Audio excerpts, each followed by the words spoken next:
Hello बच्चों, कैसे हैं आप बच्चों। आज की इस वीडियो में हम आपको जानकारी देंगे क्रिया विशेषण के बारे में।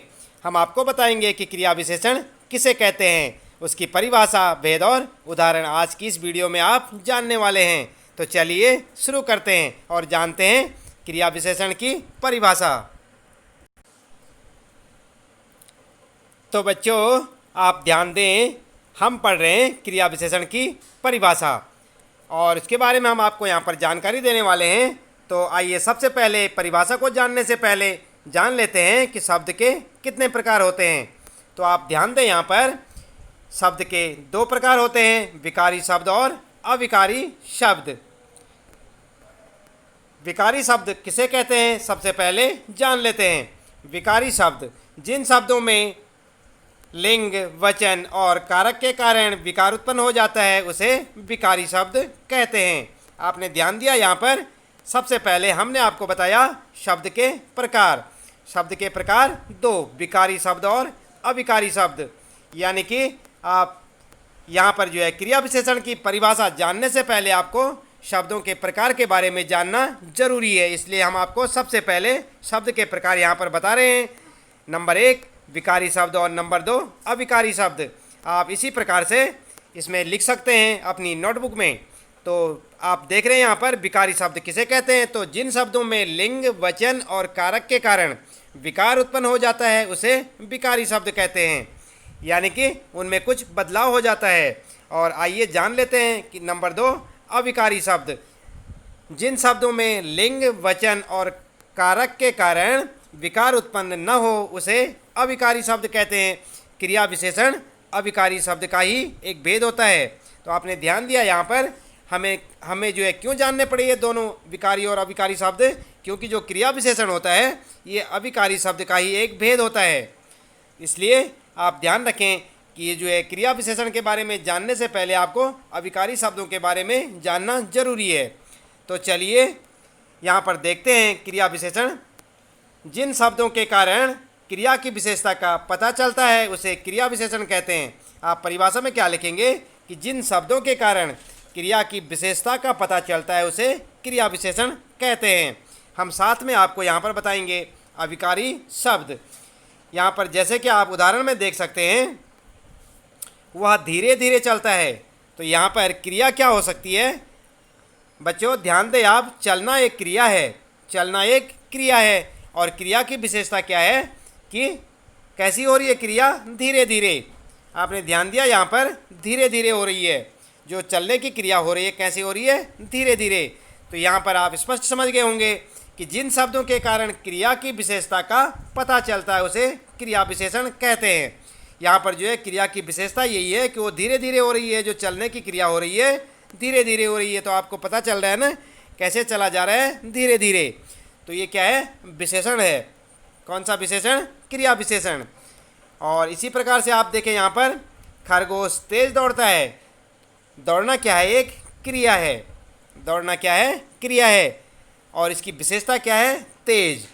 यानी कि जो खरगोश है वह कैसे दौड़ता है, तेज दौड़ता है।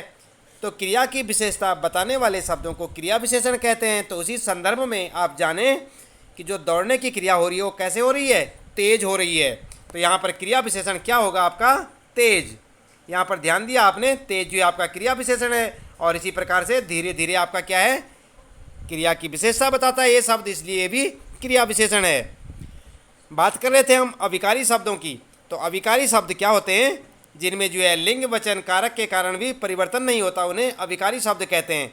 और वही अविकारी शब्द जो है क्रिया की जो विशेषता बताते हैं उन्हें ही जो क्रिया विशेषण भी कहते हैं। तो यहाँ पर जो है धीरे धीरे और तेज, इसको हम क्या कह सकते हैं, ये अविकारी शब्द भी हैं। आप ध्यान दें, धीरे धीरे क्या है, अविकारी शब्द है और तेज भी अविकारी शब्द है। और साथ ही साथ ये क्या है, यहाँ पर इस वाक्य में क्रिया की विशेषता बताने वाले शब्द भी हैं, तो इसलिए क्रिया विशेषण भी हैं। आप ये माने कि धीरे धीरे और तेज जो दोनों शब्द हैं ये क्या है, क्रिया विशेषण भी हैं और साथ ही क्या है, अविकारी शब्द भी हैं। अविकारी शब्दों में क्या परिवर्तन नहीं होता, जैसे कि खरगोश तेज दौड़ता है और बिल्ली तेज दौड़ती है। तो आपने देखा यहाँ पर क्या अंतर था, खरगोश तेज दौड़ता है, हमने कहा आपके सामने खरगोश तेज दौड़ता है, और साथ ही हमने कहा बिल्ली तेज़ दौड़ती है। तो तेज जो था हमने जो है लिंग बदल दिया यहाँ पर और कर्ता भी बदल गया। यहाँ पर खरगोश की जगह हमने जो क्या कहा, बिल्ली कहा, और दौड़ता की जगह पे क्या कहा हमने, दौड़ती है। लेकिन जो तेज शब्द था वो यूं का त्यों बना रहा। तेज दौड़ता है, तेज दौड़ती है। तो तेज क्या था, इसमें लिंग बदलने के कारण, यानी कि हमने पुल्लिंग से दौड़ता है क्या है, पुल्लिंग है, और स्त्रीलिंग में क्या है, दौड़ती है। हम ये कहते हैं कि लड़का तेज दौड़ता है और लड़की तेज दौड़ती है। तो यहाँ पर दोनों वाक्यों में जो है दौड़ता है और दौड़ती है, यहाँ पर लिंग तो हमने बदल दिया, लेकिन जो तेज शब्द था ज्यों का त्यों बना रहा। तो इसका मतलब ये क्या है, अविकारी शब्द है। हमने यही तो कहा था ना कि अविकारी शब्द उन शब्दों को कहते हैं जिन शब्दों में लिंग वचन कारक के कारण विकार उत्पन्न नहीं होता, यानी कि उनमें कोई बदलाव उत्पन्न नहीं होता, तो उसे क्या कहते हैं, अविकारी शब्द। और साथ ही आपने यहाँ पर जाना कि क्रिया की विशेषता बताने वाले शब्दों को क्रिया विशेषण कहते हैं। तो इसका मतलब ये जो तेज शब्द था हमारे पास, एक तो ये अविकारी शब्द था और दूसरा क्या था, ये क्रिया की विशेषता भी बता रहा था, इसलिए क्रिया विशेषण भी था। अब आप ध्यान दें, मेज़ के ऊपर किताब रखी है। यहाँ पर आपने क्या देखा, ऊपर, यहाँ पर क्या देखा आपने, मेज़ के ऊपर किताब रखी है। तो यहाँ पर ऊपर देखा आपने, किताब रखी है। यहाँ पर आपने क्या देखा, रखी है, यहाँ पर स्त्रीलिंग है ये। और अगर हम कह दें कि मेज़ के ऊपर गिलास रखा है, तो रखा है अगर हम बोल दें तो यहाँ पर क्या हो जाएगा, पुल्लिंग हो जाएगा, रखी की जगह पर रखा हो गया। लेकिन जो ऊपर शब्द जो है ये कैसा रहा, ज्यों का त्यों बना रहा। तो इसका मतलब ये अविकारी शब्द तो है ही है, और साथ में ये क्या है, क्रिया की विशेषता भी बता रहा है, इसलिए क्या है, क्रिया विशेषण भी है। तो यहाँ पर आप ध्यान दें, क्रिया की विशेषता बताने वाले शब्दों को क्रिया विशेषण कहते हैं, और जो क्रिया विशेषण होते हैं शब्द वो क्या होते हैं, साथ साथ अविकारी भी होते हैं। तो यहाँ पर जो धीरे धीरे था, तेज था, ऊपर था, ये क्या था, क्रिया विशेषण होने के साथ साथ अविकारी शब्द भी था। तो आप समझ गए होंगे कि किस प्रकार से हम जो है क्रिया विशेषण शब्दों को पहचान सकते हैं। इसी प्रकार से आप अन्य उदाहरण भी यहाँ पर देख सकते हैं। इसके बाद हम प्रतिदिन टहलने जाते हैं। यहाँ पर आपने देखा, ध्यान दिया आपने कि यहाँ पर जो है कौन सा शब्द जो है, ये प्रतिदिन शब्द जो है अविकारी शब्द भी है और साथ ही साथ क्रिया विशेषण भी है, क्योंकि यहाँ पर जो है वचन बदल गया। यहाँ पर जो है कर्ता किस वचन में है, बहुवचन में है। हम बोल रहे हैं ना, मैं प्रतिदिन टहलने जाता हूँ, तो यहाँ पर क्या होगा, मैं कर्ता एक वचन में होगा और हम क्या हो गया, बहुवचन में हो गया। तो वचन बदलने के बाद भी प्रतिदिन शब्द ज्यों का त्यों बना रहा, क्योंकि यदि हम बोलते हैं कि मैं प्रतिदिन टहलने जाता हूँ, तो यहाँ पर जो है वचन बदल जाएगा, मैं क्या हो जाएगा, एक वचन में, और जाता हूँ क्या होगा, एक वचन में। लेकिन जो प्रतिदिन था वैसे ही था, लिखा हमने। उसके बाद हम प्रतिदिन टहलने जाते हैं, तो प्रतिदिन फिर भी ऐसे कैसे बना रहा, और जाते हैं जो है बहुवचन हो गया, हम भी बहुवचन हो गया। यानी कि वचन बदलने के बाद भी ये शब्द ज्यों का त्यों बना रहा।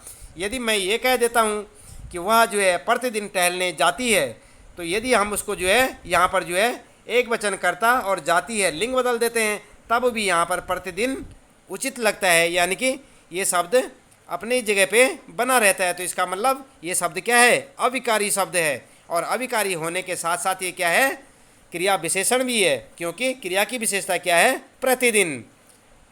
तो आपने देखा, यहाँ पर आप समझ गए होंगे कि क्रिया की विशेषता बताने वाले शब्दों को क्रिया विशेषण कहते हैं, और जो क्रिया विशेषण शब्द होते हैं साथ साथ क्या होते हैं, वो अविकारी शब्द भी होते हैं। इसके बाद आइए यहाँ पर जान लेते हैं क्रिया विशेषण का वर्गीकरण 3 आधारों पर किया गया है। आप ध्यान दें बच्चों, यहाँ पर क्रिया विशेषण के जो शब्द होते हैं, यहाँ पर क्रिया विशेषण का जो वर्गीकरण होता है वो किस आधार पर किया जाता है, 3 आधार होते हैं इसके। 3 आधार, नंबर 1 प्रयोग के आधार पर, नंबर 2 रूप के आधार पर, और नंबर 3 अर्थ के आधार पर। नंबर 1 प्रयोग के आधार पर, नंबर 2 रूप के आधार पर, और नंबर 3 अर्थ के आधार पर। तो जो क्रिया विशेषण जो शब्द होते हैं, या जो क्रिया विशेषण का जो वर्गीकरण होता है, कितने आधारों पर किया गया है, 3 आधारों पर किया जाता है। आइए जान लेते हैं प्रयोग के आधार पर क्रिया विशेषण के भेद, यानी कि नंबर 1, जो हमारा नंबर 1 है प्रयोग के आधार पर। तो प्रयोग के आधार पर क्रिया विशेषण के भेद जान लेते हैं। नंबर 1 साधारण क्रिया विशेषण, नंबर 2 संयोजक क्रिया विशेषण, और नंबर 3 अनुबद्ध क्रिया विशेषण। तो आप ध्यान दें यहाँ पर साधारण क्रिया विशेषण, संयोजक क्रिया विशेषण। नंबर 3 अनुबद्ध क्रिया विशेषण। अब जान लेते हैं साधारण क्रिया विशेषण के बारे में। नंबर 1 को यहाँ पर आप देखें, ध्यान दें, साधारण क्रिया विशेषण किसे कहते हैं? जिन क्रिया विशेषणों का प्रयोग स्वतंत्र रूप से वाक्य में किया जाता है उसे साधारण क्रिया विशेषण कहते हैं। आपने ध्यान दिया यहाँ पर क्या कहा? जिन क्रिया विशेषणों का प्रयोग स्वतंत्र रूप से वाक्य में किया जाता है उसे साधारण क्रिया विशेषण कहते हैं। और एग्जाम्पल आप यहाँ पर देख सकते हैं, जैसे बेटा जल्दी आओ, और नंबर 2 अरे सांप कहाँ गया। तो यहाँ पर आपने देखा क्रिया विशेषण, साधारण क्रिया विशेषण यहाँ पर बताया गया। इसके बाद संयोजक क्रिया विशेषण की बात करते हैं। जिन क्रिया विशेषणों का संबंध किसी उपवाक्य से होता है उसे संयोजक क्रिया विशेषण कहते हैं। जैसे जहाँ पर अभी समुद्र है वहाँ पर कभी जंगल था। तो बच्चों आप ध्यान दें, यहाँ पर हमने पहले क्या बताया था आपको? बेटा जल्दी आओ।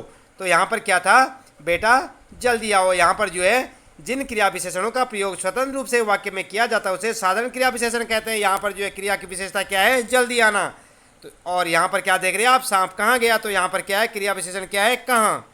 इसके बाद यहाँ पर जो था हम बता रहे थे आपको नंबर 2 पे संयोजक क्रिया विशेषण। जिन क्रिया विशेषणों का संबंध किसी उपवाक्य से होता है उसे संयोजक क्रिया विशेषण कहते हैं। जैसे कि यहाँ पर जहाँ पर कभी समुद्र था वहाँ पर कभी जंगल था। तो यहाँ पर जो है जंगल जहाँ पर है वहाँ पर क्या कहा जा रहा है? कभी समुद्र था। तो आप समझे इसे कि यहाँ पर जो है जैसे कि परिभाषा में आप यहाँ पर देख सकते हैं कि क्रिया विशेषणों का संबंध किसी उपवाक्य से होता है। और यहाँ पर उपवाक्य क्या है कि जहाँ पर अभी समुद्र है वहाँ पर क्या था? कभी जंगल था। तो यहाँ पर जो है आप समझ सकते हैं कि जहाँ पर आज जंगल है वहाँ पर कभी समुद्र था। और इसी प्रकार अनुबद्ध क्रिया विशेषण, जिन शब्दों का प्रयोग निश्चय के किसी भी शब्द भेद के साथ हो सकता है उसे अनुबद्ध क्रिया विशेषण कहते हैं। जिन शब्दों का प्रयोग निश्चय के किसी भी शब्द भेद के साथ हो सकता है उसे अनुबद्ध क्रिया विशेषण कहते हैं। या तो किसी ने धोखा ही दिया है और आपके आने भर की देर है, यानी कि देर सिर्फ इतनी सी है कि यदि आप आ जाएं तो काम हो जाएगा। और या तो किसी ने धोखा ही दिया है, यहाँ पर जो है संदेह किया जा रहा है कि यहाँ पर जो है किसी ने धोखा ही दिया है। इसके बाद आइए जान लेते हैं रूप के आधार पर क्रिया विशेषण के भेद। तो यहाँ पर आप इन्हें देखें, मूल क्रिया विशेषण, यौगिक क्रिया विशेषण और स्थानीय क्रिया विशेषण।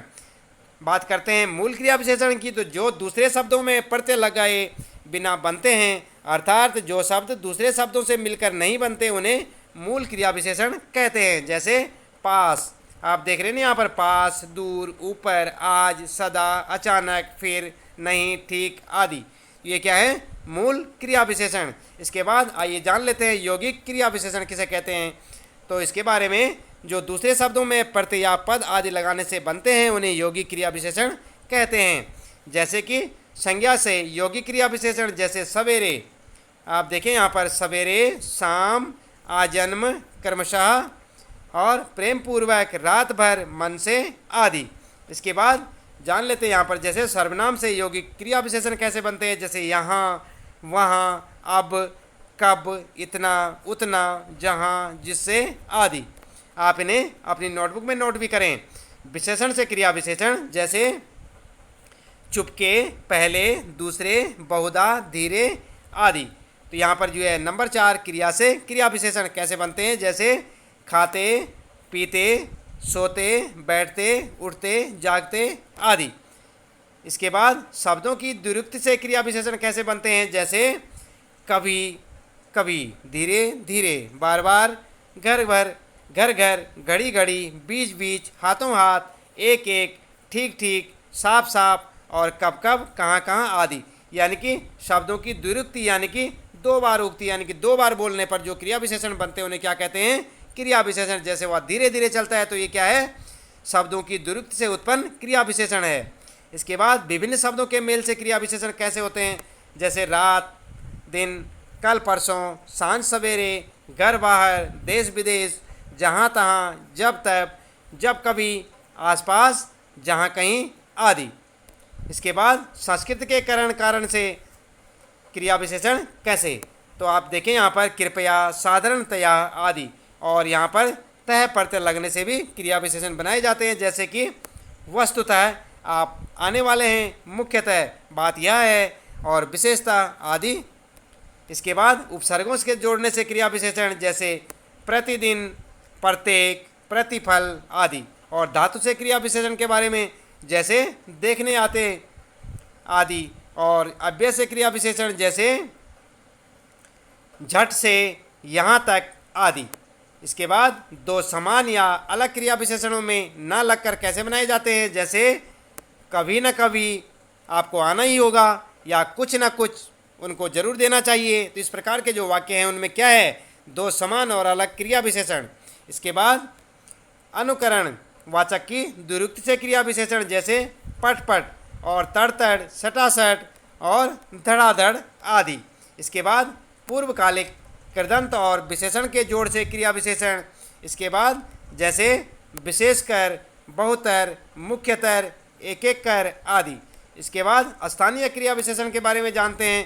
तो जो शब्द अन्य शब्द भेद में बिना किसी रूपांतर के किसी विशेष स्थान पर प्रयोग होते हैं उसे स्थानीय क्रिया विशेषण कहते हैं। जैसे वह अपना सिर पड़ेगा, यहाँ पर आपने ध्यान दिया, जो शब्द अन्य शब्द भेद में बिना किसी रूपांतर के किसी विशेष स्थान पर प्रयोग होते हैं उसे स्थानीय क्रिया विशेषण कहते हैं। जैसे वह अपना सिर पड़ेगा, और तुम दौड़कर चलते हो। चलते कैसे हो, दौड़कर। वह क्या पड़ेगा, अपना सिर। इसके बाद अर्थ के आधार पर क्रिया विशेषण के भेद, जैसे स्थानवाचक क्रिया विशेषण, कालवाचक क्रिया विशेषण और परिमाणवाचक क्रिया विशेषण, रीतिवाचक क्रिया विशेषण। बच्चों आप ध्यान दें, ये इनमें से कुछ आपने जो है विशेषण के भेदों में भी पढ़े थे, और वही आपको क्रिया विशेषण में भी मिल रहे हैं। स्थानवाचक क्रिया विशेषण, कालवाचक क्रिया विशेषण, परिमाणवाचक क्रिया विशेषण और रीतिवाचक क्रिया विशेषण। स्थानवाचक क्रिया विशेषण की बात करते हैं यहाँ पर।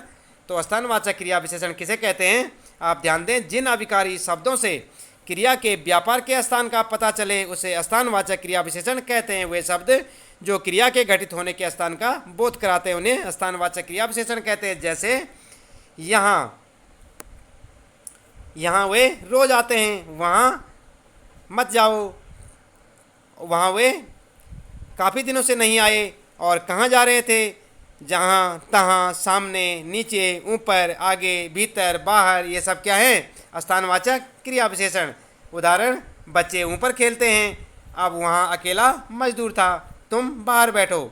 इसी प्रकार से वह ऊपर बैठा है, नीमा बाहर जा रही है, शशि मेरे पास बैठी है, सुधा बाहर गई है। इसके बाद आइए जान लेते हैं कालवाचक क्रिया विशेषण। काल आप जानते हैं ना, जिन अभिकारी शब्दों से क्रिया के व्यापार के समय का पता चलता है उसे कालवाचक क्रिया विशेषण कहते हैं। अर्थात जिन शब्दों से क्रिया के घटित होने के समय का पता चले उसे कालवाचक क्रिया विशेषण कहते हैं। जैसे आज, कल, परसों, पहले, पीछे, अब तक, अभी अभी, लगातार, बार बार, प्रतिदिन, अक्सर, बाद में, जब तब, अभी, आज, कभी, नित्य, सदा, तुरंत, आजकल, कई बार, हर बार आदि। उदाहरण के लिए आप देख सकते हैं, आज बरसात होगी, राम कल मेरे घर आएगा।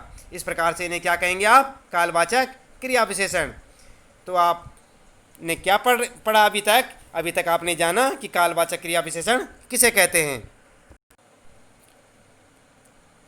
तो बच्चों आप ध्यान दें कि कालवाचक जो क्रिया विशेषण होते हैं, जिन अभिकारी शब्दों से क्रिया के व्यापार के समय का पता चलता है उसे कालवाचक क्रिया विशेषण कहते हैं। अर्थात जिन शब्दों से क्रिया के घटित होने के समय का पता चले उसे कालवाचक क्रिया विशेषण कहते हैं। और यहाँ पर हमने आपको उदाहरण बताए, राम कल मेरे घर आएगा, वह कल आया था, तुम अब जा सकते हो, अब मैं स्कूल जा रहा हूँ, रमा कल आई थी, और हमारा मित्र अभी आ जाएगा। तो ये सब से सब क्या है यहाँ पर, कालवाचक क्रिया विशेषण, क्योंकि यहाँ पर कल, कल, अब और ये सब क्या है, कालवाचक क्रिया विशेषण। अब मैं, तो यहाँ पर जो है अब जो है, और कल, ये सब क्या है, कालवाचक क्रिया विशेषण। इसके बाद आइए जान लेते हैं परिमाणवाचक क्रिया विशेषण। जिन अभिकारी शब्दों से क्रिया के परिमाण और उसकी संख्या का पता चले उसे परिमाणवाचक क्रिया विशेषण कहते हैं। जैसे बहुत, अधिक, पूर्णतया, सर्वथा, कुछ, थोड़ा, काफ़ी, केवल, यथेष्ट, इतना, उतना, कितना, थोड़ा थोड़ा, तिल तिल, एक एक करके, पर्याप्त, जरा, खूब, बिल्कुल, बहुत, थोड़ा, ज़्यादा, अल्प। ये आप यहाँ से पढ़ सकते हैं। उदाहरण के लिए अधिक पढ़ो, तो यहाँ पर जो अधिक शब्द है यहाँ पर ये क्या है, परिमाणवाचक क्रिया विशेषण। ज़्यादा सुनो, तो ये क्या है, ज़्यादा जो है परिमाणवाचक क्रिया विशेषण। कम बोलो, तो कम बोलना क्या है, कम। कम जो शब्द है यहाँ पर, बोलना तो जो क्रिया है, लेकिन उसकी विशेषता क्या है कि कम करो उसको इस्तेमाल। तो कम क्या है, कालवाचक क्रिया विशेषण। अधिक पियो, आप अधिक बोलते हैं। मेरे पास कम पैसे हैं। अशोक तेज दौड़ता है, सुभाष बहुत पढ़ता है। तो यहाँ पर बहुत जो है, बहुत और तेज और कम, ये क्या है, कालवाचक परिमाणवाचक क्रिया विशेषण। इसके बाद आइए जान लेते हैं यहाँ पर रीतिवाचक क्रिया विशेषण। जिन अभिकारी शब्दों से क्रिया की रीति या विधि का पता चलता है उसे रीतिवाचक क्रिया विशेषण कहते हैं। जैसे सचमुच, ठीक, अवश्य, कदाचित, यथासंभव, ऐसे वैसे, सहसा। आप इन्हें यहाँ से पढ़ें। सच, झूठ, धीरे, सहसा, ध्यानपूर्वक, हंसते हुए, तेजी से, फटाफट, धड़ाम से, झूमते हुए आदि। उदाहरण के लिए आप यहाँ से देख सकते हैं, अचानक काले बादल घिराए। हरीश ध्यानपूर्वक पढ़ रहा है। रमेश धीरे धीरे चलता है, वह तेज भागता है। कछुआ धीरे धीरे चलता है। नेहा मेहनत करती है। नई जगह पर धीरे धीरे चलना चाहिए। वह मेरी ओर मुस्कुराकर देख रही थी। तो बच्चों आप ध्यान दें, यहाँ पर जो है रीतिवाचक क्रिया विशेषण हम आपको बता रहे हैं। तो रीतिवाचक क्रिया विशेषण क्या है, ध्यानपूर्वक। यहाँ पर क्या है, रीतिवाचक क्रिया विशेषण। रमेश धीरे धीरे चलता है, तो धीरे धीरे चलना क्या है, रीतिवाचक क्रिया विशेषण। तेज, यहाँ पर क्या है, रीतिवाचक क्रिया विशेषण। और धीरे धीरे, और नेहा मेहनत करती है, तो यहाँ पर जो है करती है, मेहनत जो है यहाँ पर जो है रीतिवाचक क्रिया विशेषण। और धीरे धीरे, और वह मेरी ओर मुस्कुराकर देख रही है। ये सब क्या है, रीतिवाचक क्रिया विशेषण के उदाहरण। इसके बाद आइए जान लेते हैं रीतिवाचक क्रिया विशेषण के प्रकार कितने होते हैं। तो यहाँ पर निश्चयवाचक क्रिया विशेषण पहला है। इसके बाद जैसे यहाँ पर आप देख रहे हैं, अवश्य, बेशक, सचमुच, वस्तुतः, निसंदेह, सही, जरूर, अलबत्ता, यथार्थ, दरअसल आदि। इसके बाद अनिश्चयवाचक क्रिया विशेषण में शायद, कदाचित, संभव, अक्सर, बहुतर और यथासंभव आदि। इसके बाद आइए जान लेते हैं यहाँ पर कारणात्मक क्रिया विशेषण के बारे में। तो क्योंकि, अतः, अतएव, इसलिए, चूंकि, किस लिए, क्यों, काहे को, ये क्या है, कारणात्मक क्रिया विशेषण। इसके बाद आकस्मिकात्मक क्रिया विशेषण की बात करते हैं। तो सहसा, अकस्मात, अचानक, एकाएक, ये सारे काम क्या होते हैं, अचानक होते हैं। तो ये क्या है, अकस्मात्मक क्रिया विशेषण। स्वीकारात्मक क्रिया विशेषण, हाँ, सच, ठीक, बिल्कुल, जी, अच्छा, ये क्या है, स्वीकार किया जा रहा है ना यहाँ पर। तो ये क्या है, स्वीकारात्मक क्रिया विशेषण। इसके बाद निषेधात्मक क्रिया विशेषण, जहाँ पर ना, मत, नहीं आदि का प्रयोग होता है, यहाँ पर क्या कहा जाता है, निषेधात्मक क्रिया विशेषण। आवृत्त्यात्मक क्रिया विशेषण, जैसे घटाघट, धड़ाधड़, यहाँ पर देख रहे हैं ना आप, आवृत्ति हो रही है शब्द की, घटाघट, धड़ाधड़, और ये क्या है, आवृत्त्यात्मक क्रिया विशेषण। उसके बाद अवधारणात्मक या अवधारक क्रिया विशेषण, तो ही, तो, भर, तक, भी, मात्र, सा आदि, ये क्या है, सबके सब अवधारक क्रिया विशेषण। उसके बाद निष्कर्ष क्रिया विशेषण, अतः, इसलिए आदि। इसके बाद बच्चों आइए बात करते हैं कि वाच्य। वाच्य जो है आपका एक स्पेशल चैप्टर होता है, जिसे हम आपको अगली वीडियो में बताएंगे। और विकारी अविकारी शब्दों के बारे में भी हम आपको किसी अन्य वीडियो में जो है अच्छे से जानकारी देंगे। फिलहाल आप देख लेते हैं यहाँ पर थोड़े छोटे रूप में, वाच्य किसे कहते हैं। तो क्रिया के जिस रूप से यह पता चले कि क्रिया द्वारा संपादित विधान का विषय वाक्य में कर्ता है, कर्म है या भाव है, उसे वाच्य कहते हैं। आप वाच्य के बारे में समझ गए होंगे। वाच्य किसे कहते हैं, क्रिया के जिस रूप से यह पता चले कि क्रिया द्वारा संपादित विधान का विषय वाक्य में कर्ता है, कर्म है या भाव है, उसे वाच्य कहते हैं। और वाच्य के प्रकार, तो यहाँ पर बात करते हैं कृतवाच्य, कर्मवाच्य और भाववाच्य। इसके बारे में किसी अन्य वीडियो में आप डिटेल से हम आपको बताएंगे। आप थोड़ा इंतजार करें, और जल्दी इसकी वीडियो हम बनाने वाले हैं। इसके बाद कृतवाच्य की बात करते हैं। क्रिया के जिस रूप से वाच्य के कर्ता या उद्देश्य का पता चले उसे कृतवाच्य कहते हैं, जिसमें लिंग और वचन कर्ता के अनुसार होते हैं। तो इसे क्या कहते हैं, कृतवाच्य। जैसे बच्चा खेलता है, घोड़ा भागता है। और कर्मवाच्य का उदाहरण आप देख सकते हैं, क्रिया के जिस रूप से वाक्य में कर्ता के कर्म का पता चले उसे कर्मवाच्य कहते हैं। इनकी रूप रचना कर्म के लिंग, वचन और पुरुष के अनुसार होती है। जैसे छात्रों द्वारा नाटक प्रस्तुत किया जा रहा है और बच्चों के द्वारा निबंध पढ़े गए, पुस्तक मेरे द्वारा पढ़ी गई। और भाववाच्य के बारे में बात करते हैं, तो क्रिया के जिस रूप से वाक्य के उद्देश्य, भाव आदि का जो है पता चलता है, उसमें कर्ता और कर्म की प्रधानता नहीं होती, इसमें अकर्मक क्रियाओं का प्रयोग किया जाता है, उसे भाववाच्य कहते हैं। तो इसके बारे में जैसे हम आपको बता रहे थे, वाच्य के बारे में हमने आपको यहाँ पर थोड़ी सी जानकारी दी, और इसके बारे में विस्तार से जानने के लिए आप अगली वीडियो देखना ना भूलें। वाच्य के संबंधित जो वीडियो यहाँ पर जो हम आपको दिखाएंगे, उस वीडियो को आप ज़रूर देखें और उसमें जो है वाच्य के बारे में पूरी जानकारी लें। तो बच्चों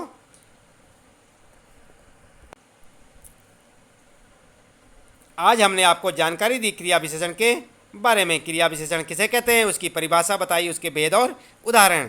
तो आज के लिए इतना काफ़ी है। आप जो है लगातार इसी प्रकार अन्य व्याकरण से संबंधित पाठों को देखने के लिए चैनल को सब्सक्राइब करें और जब तक कोई भी पाठ अच्छे से समझ ना आए तब तक उस पाठ को बार बार देखें और अपनी नोटबुक में भी नोट करें ताकि आपको देखने में आसानी हो। तो आज के लिए इतना काफ़ी है। आपका दिन शुभ हो।